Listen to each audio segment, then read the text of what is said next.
से पहले हम आपको जो एमपीपीएससी का संभावित कट ऑफ है उसकी हम बात करते हैं। तो देखिए, आपको ध्यान रखना है कि जो संभावित है, ये आप इस चीज़ को ध्यान रखिए।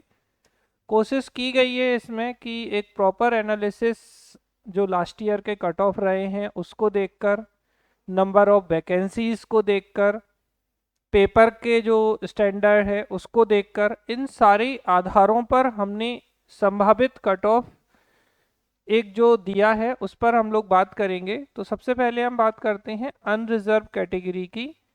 अनारक्षित वर्ग में देखिए, मैक्सिमम टाइम में मेल और फीमेल का अब कट ऑफ एक ही रहने लगा है। तो अनारक्षित जो कट ऑफ होगा, यूआर का जो कट ऑफ होगा, वो अप्रोक्सीमेटली 77 से 78 क्वेश्चंस आप लेकर चलिए। और याद रखिए कि जीएस पेपर 1 के आधार पर कट ऑफ होगा, क्योंकि इस बार फॉरेस्ट सर्विस का एग्ज़ाम हुआ नहीं है जिसमें हम दोनों पेपर्स के कट ऑफ की बात करते। तो सिर्फ जीएस 1 जो पेपर है आपका, उसके आधार पर ये कट ऑफ निर्धारित होगा। तो 77 से 78 क्वेश्चंस अगर आपके सही हो रहे हैं और आप यूआर कैटेगरी से हैं, तो आप ये मान के चल सकते हैं कि निश्चित रूप से आप मुख्य परीक्षा देंगे। अब कुछ बच्चों को एक डाउट होता है कि सर मेरे 75 या 76 क्वेश्चन सही हैं, तो मैं क्या करूं। इस कंडीशन में देखिए, आप मान लीजिए कि ये कट ऑफ 75 ही आ गया किसी वजह से। एक एग्जाम्पल मैं लूँगा कि वैकेंसी जो हैं वो सपोज आपके रिजल्ट के पहले कुछ बढ़ जाती हैं, तो उन स्थितियों में आपका कट ऑफ कम होगा। और अगर ये कट ऑफ कम होता है या 13% रिजर्वेशन का जो प्रोविजनल और मेन लिस्ट का प्रोविजन है वो अगर सरकार ख़त्म कर देती है, तो भी कट ऑफ पर अंतर आएगा। तो उस स्थिति में आप देखिए कि जो ऐसे बच्चे जो यूआर कैटेगरी से हैं और अगर वो 75 क्वेश्चन भी उन्होंने सही किए हैं, प्रोविजनल आंसर की आ चुकी है, उससे आपने मैच किए हैं, कुछ क्वेश्चंस को छोड़कर बाकी मैक्सिमम क्वेश्चंस में कोई मेजर चेंज नहीं होने वाला है, तो इस स्थिति में आपका 75 वाला कट ऑफ भी हो सकता है। कंडीशन मैंने आपको बताई कि कैसे जा सकता है। तो आपको क्या करना है, निश्चित रूप से आपको मेंस की प्रिपरेशन करनी ही पड़ेगी। अगर आप मेंस की प्रिपरेशन नहीं करते हैं तो निश्चित रूप से आप रिजल्ट का वेट करेंगे, और रिजल्ट का वेट करेंगे तो जो बचा हुआ समय होगा उसमें आप मुख्य परीक्षा के 6 पेपर की तैयारी पूरे तरीके से कर पाएं, ये थोड़ा सा मुश्किल रहेगा। अब हम नेक्स्ट कट ऑफ की बात करते हैं ईडब्ल्यूएस कैटेगरी में। तो ईडब्ल्यूएस कैटेगरी के लिए भी मेल फीमेल की हम बात करें तो ये 75 से 76 क्वेश्चंस आपका हो सकता है। अब कंडीशन इनमें भी वही है जो हमने कहा कि वैकेंसीज अगर बढ़ जाती हैं तो ये कट ऑफ भी आपका 1 से 2 क्वेश्चन और नीचे आ सकता है। इसके बाद हम बात करते हैं इसी कैटेगरी में मेल फीमेल का जो कट ऑफ है वो लगभग यही 75 से 76 क्वेश्चंस के बीच में रहना चाहिए।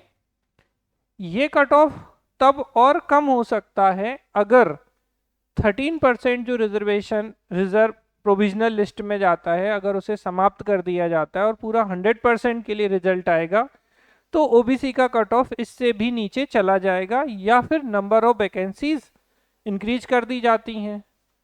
इसके बाद हम नेक्स्ट बात करते हैं एससी के लिए। तो शेड्यूल कास्ट के लिए अगर हम बात करें मेल फीमेल की, तो ये जो कट ऑफ होगा वो 70 से 71 के बीच में जाने की संभावना है इसकी।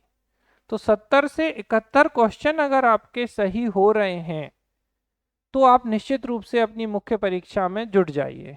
क्वेश्चन यहाँ पर भी वही है कि अगर मान लीजिए आपके 69 या 68 क्वेश्चन हैं तो अब हम क्या करें।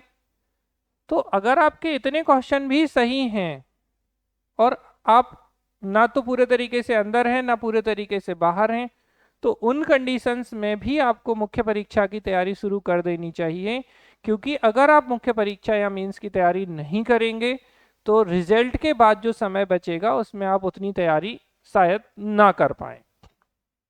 इसके बाद जो नेक्स्ट कैटेगरी है शेड्यूल्ड ट्राइब कैटेगरी की, अगर हम बात करते हैं तो एसटी कैटेगरी का जो कट ऑफ जा सकता है आपका मेल फीमेल का, वो 67 से 68 क्वेश्चंस के आसपास आप लेके चलिए।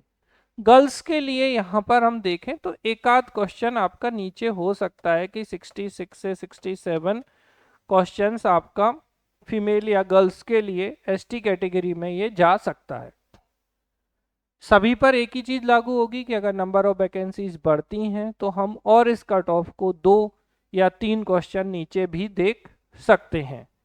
फिर एक्स सर्विसमैन कैटेगरी के लिए बात करते हैं तो एक्स सर्विसमैन कैटेगरी के लिए ये कट ऑफ अप्रोक्सीमेटली 60 से 61 क्वेश्चंस का रह सकता है।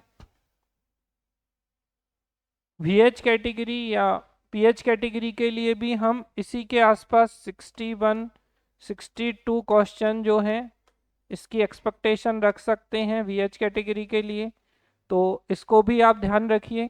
अब ये जो कट ऑफ हैं अगर आप इनके आसपास हैं या इनसे ऊपर हैं तो आप मुख्य परीक्षा की तैयारी निश्चित रूप से ही करें, लेकिन अगर आप नीचे भी हैं और अगर आपको अगली बार भी पीएससी का एग्ज़ाम देना है, एमपीपीएससी 2026 का एग्ज़ाम देना है, तो आप लोगों के लिए जो सही रणनीति होगी कि आप अभी से अपनी अगली जो परीक्षा है उस पर जुट जाएं। प्लस अगर आप प्रीलिम्स मान लीजिए कट ऑफ में आपके 80 क्वेश्चन भी सही हैं और आपकी मुख्य परीक्षा की तैयारी है ही नहीं, तो भी आपके लिए आसान नहीं है। तो आप लोगों को जो सबसे बेहतर सलाह है कि आप अपनी मुख्य परीक्षा या मेंस की तैयारी प्रॉपर सिस्टम के साथ करिए। इसमें हम आपको पूरा सहयोग करेंगे। कैसे आपको 2 मार्कर क्वेश्चन लिखने हैं, कैसे 7 मार्कर क्वेश्चंस के आंसर करने हैं, किस तरीके के प्रश्न आते हैं, इसमें प्रीवियस ईयर क्वेश्चंस को आप देखिए और अभी से आप मेंस की तैयारी शुरू कर दीजिए। अगर आप मेंस की तैयारी करेंगे तो आपके प्रीलिम्स की तैयारी में भी आपको हेल्प मिलेगी और इस बार का अगर आपका प्रीलिम्स क्लियर होता है तो निश्चित रूप से आपको तो फायदा होगा ही दोनों स्थितियों में। तो इस तरीके से ये तो है हमारा कट ऑफ और उससे संबंधित बातें। अब तैयारी मेंस की कैसे करें, तो मेंस की तैयारी शुरू करने से पहले या कब से शुरू करनी चाहिए, तो वास्तविकता तो ये है कि आपको 2 दिन हो गए हैं एग्ज़ाम हुए, आपको आपकी मेंस की तैयारी बिल्कुल स्टार्ट कर देनी चाहिए बिना ये सोचे कि मेरा प्री में सिलेक्शन होगा या नहीं होगा। एक चीज़। दूसरी बात, मेंस की तैयारी के साथ में आपको लगता है कि बिल्कुल आपका होगा ही नहीं, तो आप प्रीवियस ईयर ऑब्जेक्टिव क्वेश्चंस भी लगाते चलिए साथ साथ में, जिससे आपके नेक्स्ट एग्जाम में आपसे इस तरीके की गलतियां ना हो। और मुख्य परीक्षा की तैयारी में सबसे पहले आप सिलेबस देखिए कि एमपीपीएससी का जो नया सिलेबस आया है उसमें कौन कौन से टॉपिक हैं। और इसमें जो सबसे इम्पॉर्टेंट चीज़ होती है कि पहले आपको ऐसे पेपर्स को तैयार कर लेना चाहिए जो छोटे पेपर होते हैं, जिनमें कम समय लगता है और आप ज़्यादा स्कोर कर सकते हैं। तो इस चीज़ का आप ध्यान रखें। और दूसरी जो इम्पोर्टेंट आपकी स्ट्रेटजी होनी चाहिए वो है प्रीवियस ईयर पेपर। तो प्रीवियस ईयर पेपर को भी आप ध्यान रखिए कि जो आपके प्रीवियस ईयर पेपर हैं उनमें एमपीपीएससी ने किस तरीके के क्वेश्चंस पूछे हैं। इसके अलावा लास्ट 2-3 ईयर के आप Uttar Pradesh PSC, Bihar PSC, Rajasthan PSC, Chhattisgarh PSC, Uttarakhand PSC, इनके प्रीवियस ईयर पेपर क्वेश्चंस को भी मेंस के देखिए। कई बार क्वेश्चन आपके इन पेपर्स से भी रिपीट हो जाते हैं, तो इस बात को आप ध्यान रखिए। तो सबसे पहले आप सिलेबस, जब तक आपको कन्फ्यूजन है तो 1-2 दिन में आप पहले अपना सिलेबस का अच्छे से एनालिसिस कर लीजिए, फिर आप प्रीवियस ईयर का एनालिसिस कर लीजिए। इसमें हम लोग भी आपको सपोर्ट कर देंगे कि जो प्रीवियस ईयर क्वेश्चंस हैं वो हम आपको कुछ कुछ वीडियोस के माध्यम से दिखा देंगे कि ये इस साल में ये प्रीवियस ईयर आए हैं, इस तरीके से क्वेश्चंस रिपीट होते हैं। और मेंस के सिलेबस का सबसे इम्पॉर्टेंट चीज़ होती है एनालिसिस। तो इसका विश्लेषण अच्छे से करिए, कहाँ से क्वेश्चंस रिपीट होते हैं, हमें कैसे जल्दी से जल्दी इन बचे हुए समय में अपनी मुख्य परीक्षा की तैयारी करनी है। तो इन सब पर हम अपने नेक्स्ट जो वीडियोस आएंगे उनमें एक एक करके डिस्कस करेंगे। All the best. हम उम्मीद करते हैं कि आपका पेपर अच्छा रहा होगा, और जिन बच्चों का पेपर अच्छा नहीं रहा है वो लोग अपनी अगले स्तर की तैयारी पर शुरू हो जाएं। देखिए, मुख्य परीक्षा आपको हर स्थिति में कभी ना कभी देनी ही है, तो आप अभी से अपनी मुख्य परीक्षा की तैयारी शुरू कर दीजिए। अगर आप अपनी मेंस की तैयारी वास्तविक रूप में करना चाहते हैं तो 20 फरवरी से 2025 से हमारा एक न्यू बैच MPPSC मेंस को टारगेट करते हुए स्टार्ट किया जा रहा है। आप उसको ज्वाइन कर सकते हैं, और इस बैच के माध्यम से हम आपको 2 मार्कर, 7 मार्कर और 10 मार्कर के जो क्वेश्चंस हैं उसी फॉर्मेट में हम आपको क्वेश्चंस देंगे, आंसर भी उसी फॉर्मेट में रहेंगे। तो जो आपके आंसर राइटिंग में सबसे बड़ी प्रॉब्लम होती है कि पहले आप नोट्स बनाते हैं फिर आप चीज़ें करते हैं, तो ये सारी समस्याओं का समाधान आपका यहाँ पर हो जाएगा। तो इन चीज़ों को आप ध्यान रखिए अच्छे से कि ये सब चीज़ें हो जाएंगी। इसके अलावा अगर कोई बच्चा फूड सेफ्टी ऑफिसर, खाद्य सुरक्षा अधिकारी की तैयारी भी करना चाहता है तो इसके लिए हम 3 मार्च से बैच स्टार्ट कर रहे हैं, उसको भी आप ज्वाइन कर सकते हैं।